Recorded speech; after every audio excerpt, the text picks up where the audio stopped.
बिस्मिल्लाहिर्रहमानिर्रहीम। अस्सलामुअलैकुम नाज़रीन। एंड बारबरोसा लार की पिछली एपिसोड के अख्ताम पर आपने देखा था कि डाकू घात लगाए बैठे होते हैं कि जहाज़ पास आए तो उसे लूटा जा सके। इसी दौरान एक शख्स अपने सरदार को इशारा करके बताता है कि जहाज़ पास आ रहा है। इस पर सरदार अपने सिपाहियों को कहता है, हमें इशारा मिल गया है, हम इन्हें जल्द ही चट्टान के करीब देखेंगे क्योंकि वो तंग रास्ते को इस्तेमाल कर रहे हैं। तो नाजरीन, इस एपिसोड के आगाज़ में आप देखेंगे कि दूसरी जानिब जहाज़ के निचले हिस्से से वो शख्स रस्सियों की मदद से जहाज़ के ऊपर आता है और बाबा अरूज रईस उस शख्स को मुखातिब करते हुए कहता है, इलियास। इस पर इलियास बाबा अरूज रईस के पीछे खड़े होते हुए कहता है, मैं यहाँ हूँ मेरे आगा, हुक्म करें। इस पर बाबा अरूज कहता है, मैं जानता हूँ कि फर्श खुश्क हो और मैं ये चाहता हूँ कि हमारे कोई भी आदमी ना फिसलें। लग रहा है कि हम जल्द ही एक मुजाहरा देखेंगे। इस पर इलियास कहता है, ठीक है। वहीं पर दूसरी जानिब आप देखेंगे कि कासिद हैराबाई बाबा अरूज के पास आ रहा होता है। बाबा अरूज कासिद हैराबाई से मुखातिब होकर कहता है, आप अपने कमरे में जाइए, अपने मुहाफिजों को भी अपने साथ ले जाइए। इस पर कासिद हैराबाई खामोशी से हुक्म की तामील करते हुए वहां से चल देता है।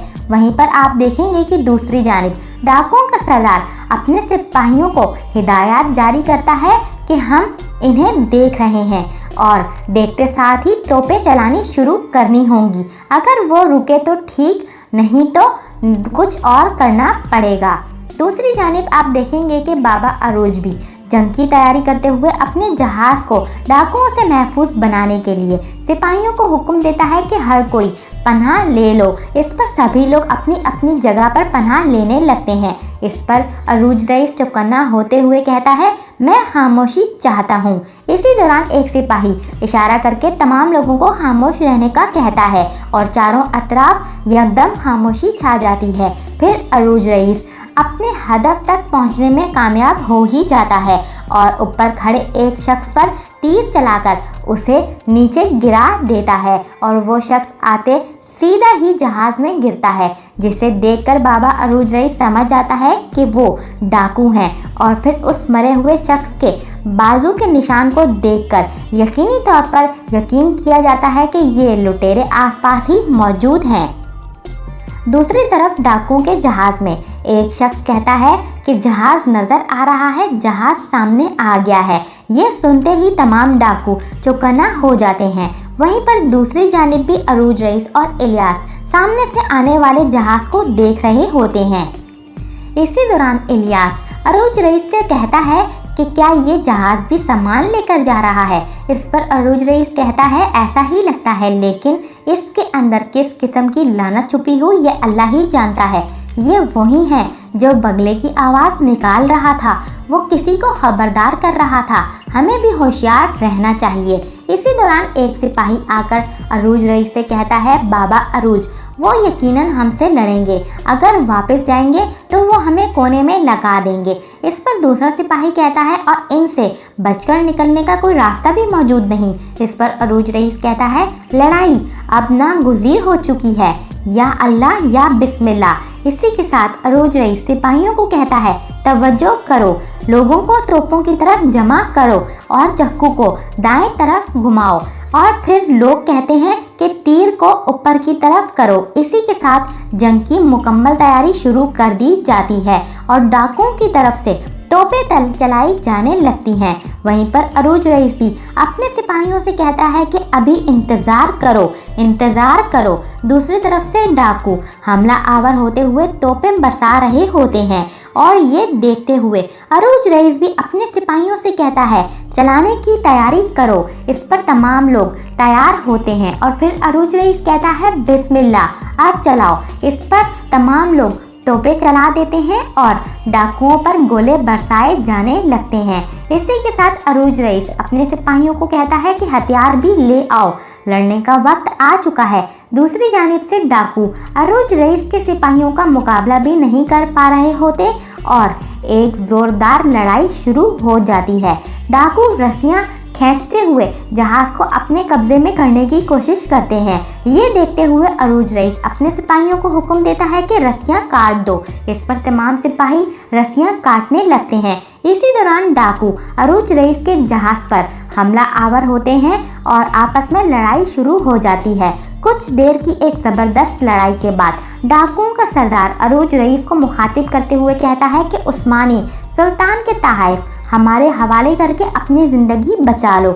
इस पर अरूज रईस कहता है, ये तोहफ़े कारा सुल्तान के हैं, ये तुम जैसे ऐरे गैरे लुटेरों के लिए नहीं।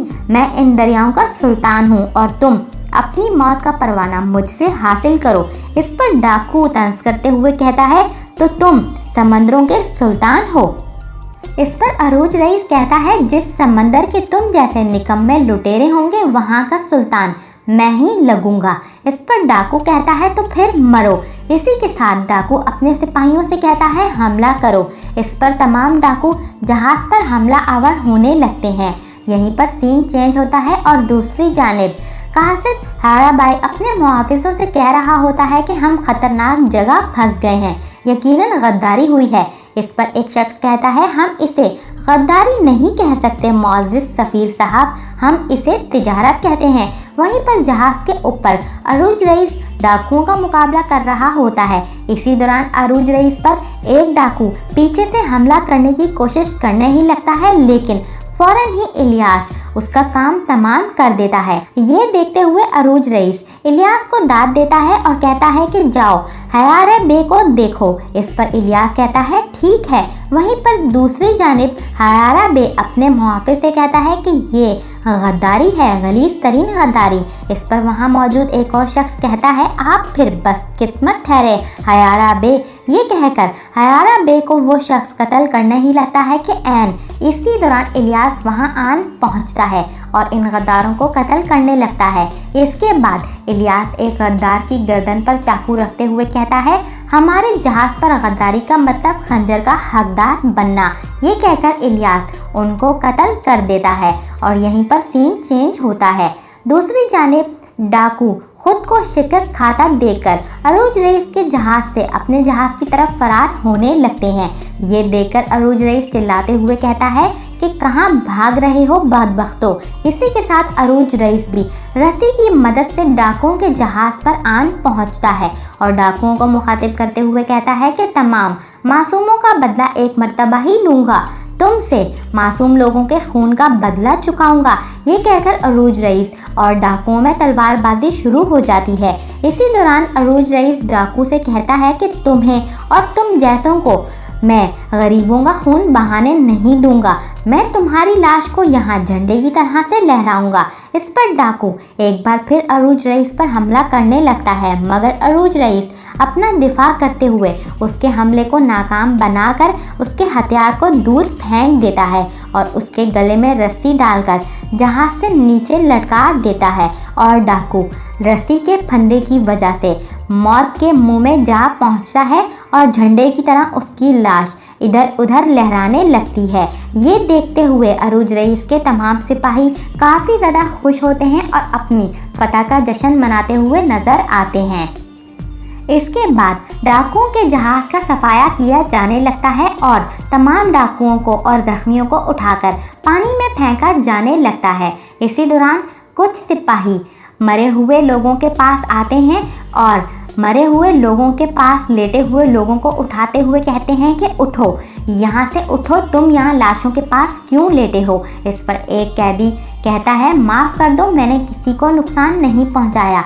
इस पर अरूज रईस डाकुओं को कहता है, जो डरते हैं वो बहादुर इंसान नहीं बनते।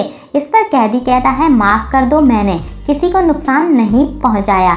मगर सिपाही उसकी एक नहीं सुनता और डाकू को उठाकर नीचे समंदर में फेंक देता है और उस पर गन चला देता है। ये देखकर दूसरा सिपाही अपने साथी को कहता है, जितनी देर में तुमने घन का घोड़ा चढ़ाया है इतनी देर में तो दुनिया ख़त्म हो जाए। इस पर इलियास भी कहता है कि रुको, वो पहले से ही ज़ख्मी है, मेरा नहीं ख्याल कि वो ज़िंदा निकल सकेगा।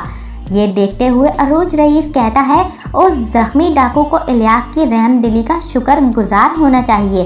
अब ये जाने और समंदर की रहम दिली। और वहीं पर समंदर में दिखाया जाता है जो जख्मी डाकू अपने आप को लहरों से बचाने की कोशिश कर रहा होता है। ये देखते हुए रईस इलियास को मुखातिब करके कहता है, भाई इलियास, तुम्हारा नर्म दिल हमें कभी मुश्किल में ना डाल दे। फिर अरूज रईस अपने सिपाहियों से कहता है, अब चलो, बहुत वक्त ज़ाया कर दिया है। और यहीं पर होता है इस एपिसोड का इख्तिताम।